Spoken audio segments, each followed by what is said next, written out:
Bismillahirrahmanirrahim. Assalamualaikum warahmatullahi wabarakatuh.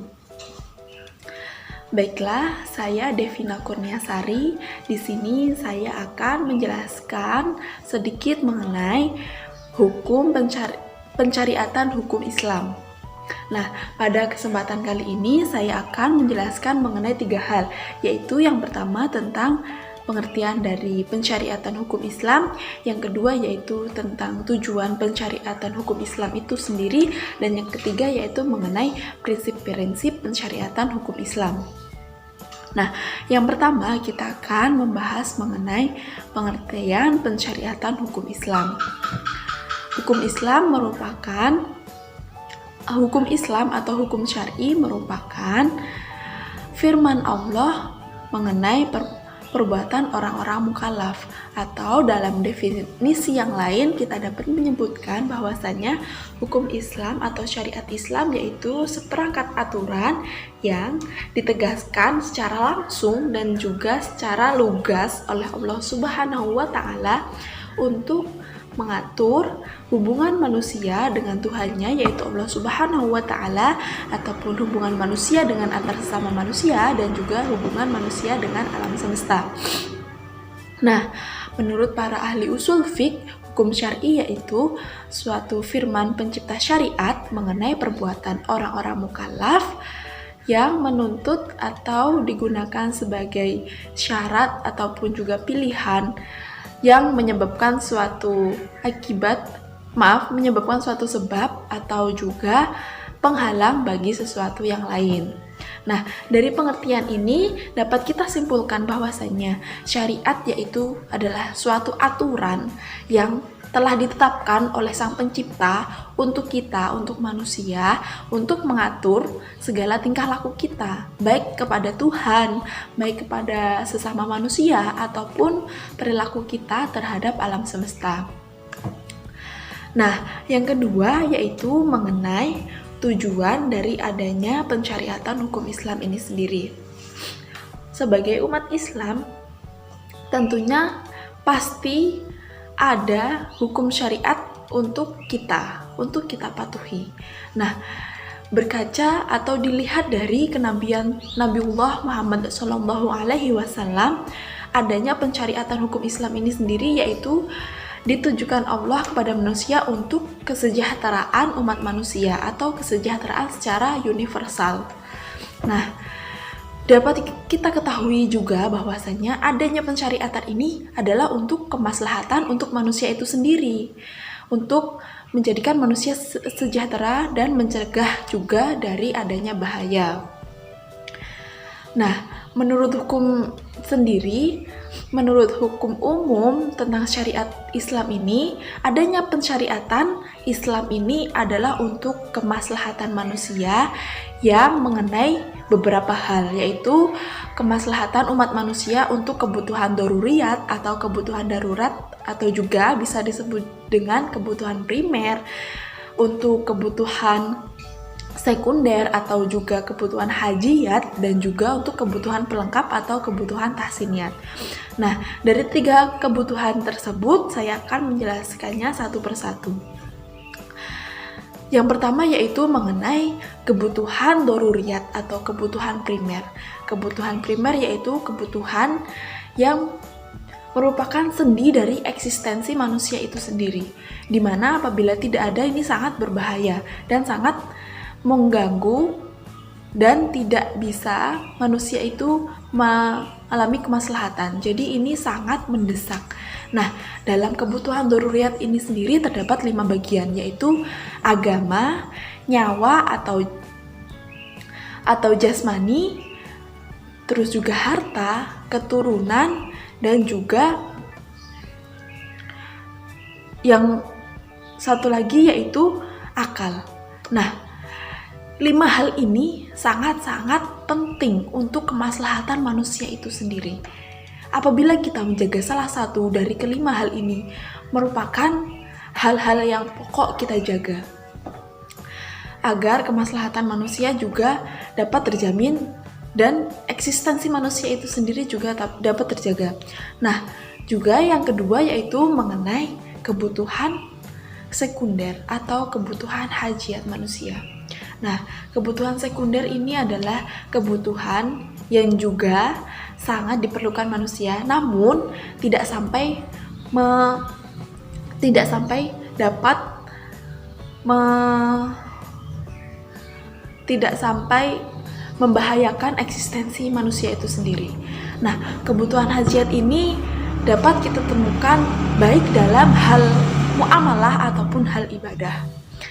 Nah, yang ketiga yaitu kebutuhan tahsiniyat atau kebutuhan pelengkap. Nah, dalam kebutuhan tahsiniyat ini kita berkaitan dengan hal-hal atau sikap-sikap menuju makarimul akhlak, yaitu dengan perbaikan akhlak.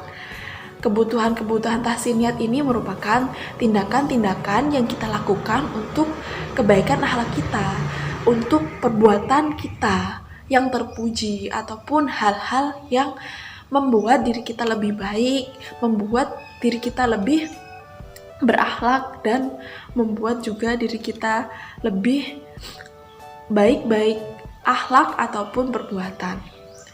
Nah, yang ketiga ini atau kebutuhan tahsiniyat ini lebih mengedepankan tentang tindakan-tindakan untuk kita menjadi manusia yang lebih baik dan lebih berakhlak. Kemudian yang ketiga yaitu mengenai prinsip-prinsip dari adanya pensyariatan hukum Islam sendiri. Sebenarnya dalam pensyariatan hukum Islam ini terdapat 5 prinsip, namun pada umumnya ada 2 prinsip yang paling penting. Yang pertama yaitu adanya kemaslahatan dan menolak adanya kemafsadatan. Nah, kemaslahatan sendiri ini secara bahasa berasal dari kata asul atau al-islah yang artinya yaitu damai secara fisik dan juga tentram secara psikis atau secara psikologi. Nah, secara terminologi atau secara istilah yaitu meraih kemaslahatan ataupun menolak adanya kemafsadatan. Menurut para ahli usul fiqh atau menurut orang-orang yang ahli dalam bidangnya, meraih kemafsadatan meraih kemaslahatan dan menolak kemafsadatan ini merupakan prinsip yang paling utama adanya pensyariatan hukum Islam. Nah, dalam kemaslahatan sendiri kita akan memperhatikan 3 hal yang paling penting, yaitu kemaslahatan yang bersikap mubah atau boleh, dan yang kedua yaitu kemaslahatan mengenai yang dianjurkan atau sunnah, dan yang ketiga yaitu kemaslahatan kepada hal yang wajib. Nah, dalam menolak kemafsadatan juga kita dihadapkan pada 2 hal, yaitu kemafsadatan secara wajib dan kemafsadatan untuk hal-hal yang makruh. Nah, yang kedua yaitu memberikan manfaat dan menolak kemungkaran atau menolak kemadorotan. Syariat Islam ini diturunkan oleh Allah untuk memberikan kemudahan kepada setiap umatnya, kepada setiap manusia, kepada setiap makhluknya agar dapat menjalankan kehidupan ini. Nah, agar hal-hal yang kita lakukan atau hal-hal kita dapat hal-hal atau perbuatan agar terlaksana dengan baik, nah, diadakannya syariat ini. Namun, adanya syariat ini juga tidak untuk mengekang manusia, untuk tidak mengekang, tidak boleh A, B, C, D, E, F, G. Namun, adanya syariat ini untuk membatasi mana yang baik dan mana yang buruk. Sehingga ini dapat memudahkan manusia dapat melakukan aktivitasnya sehari-hari. Mana sekiranya yang kita itu baik, dan kita dapat juga meninggalkan apa yang sekiranya itu buruk, baik untuk kita sendiri maupun untuk orang lain di sekitar kita. Nah, adanya hukum Islam atau pensyariatan hukum Islam itu sendiri yaitu untuk memudahkan segala urusan manusia dan juga menolak adanya kerusakan ataupun hal-hal yang membahayakan manusia. Nah, selain itu juga ada 3 prinsip yang lain dalam pensyariatan hukum Islam, yaitu Yang pertama, tiga prinsip tersebut yaitu yang pertama menyedikitkan beban. Nah, dalam pensyariatan hukum Islam sendiri ini di kita sudah ada syariat yang mengatur tentang beban. Nah, dalam beban itu juga yaitu hal-hal yang sekiranya dapat memberatkan baik jiwa, raga, ataupun harta kita. Nah, dengan datangnya syariat ini, kita akan memiliki aturan baik yang tertulis ataupun tidak tertulis mengenai hal-hal yang dapat melindungi jiwa kita ataupun raga kita dan juga harta kita, sehingga kita tidak perlu khawatir lagi karena hal tersebut sudah ada peraturannya atau sudah ada syariatnya. Nah, yang kedua prinsipnya yaitu ditetapkannya secara bertahap. Pasti di masyarakat kita adanya suatu kebiasaan atau adat ataupun hal-hal lain yang sangat melekat.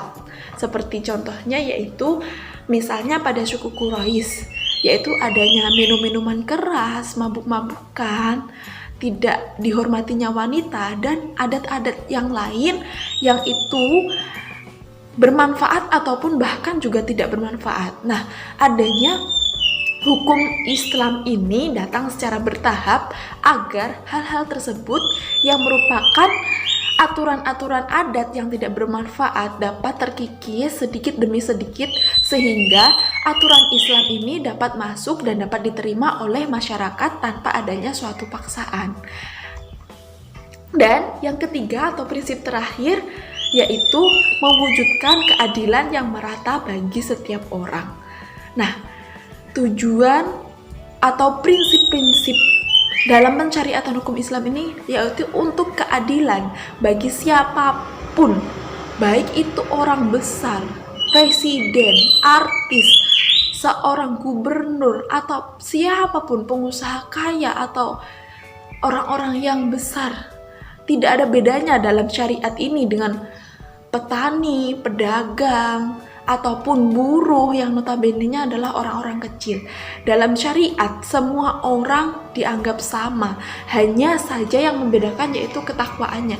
Jadi, turunnya syariat ini merupakan keadilan bagi setiap manusia, bahwasanya tidak ada perbedaan di antara manusia, entah itu seorang yang sangat dihormati ataupun orang yang sangat terhina. Semua dianggap sama di mata Tuhan Yang Maha Esa, di mata Allah Subhanahu wa Ta'ala, bahwasanya memang syariat itu untuk semua orang, bukan hanya untuk orang-orang kecil saja yang kita melihat kadang hanya sepandang mata. Namun kita sangat mengagumkan orang-orang besar, tapi pada dasarnya memang dia memiliki keburukan. Nah, adanya syariat itu menunjukkan bahwasanya memang Allah itu telah memberikan keadilan untuk seluruh umat manusia. Nah, mungkin cukup sekian yang dapat saya sampaikan. Apabila terdapat banyak kesalahan, saya mohon maaf. Wal akhir, wassalamualaikum warahmatullahi wabarakatuh.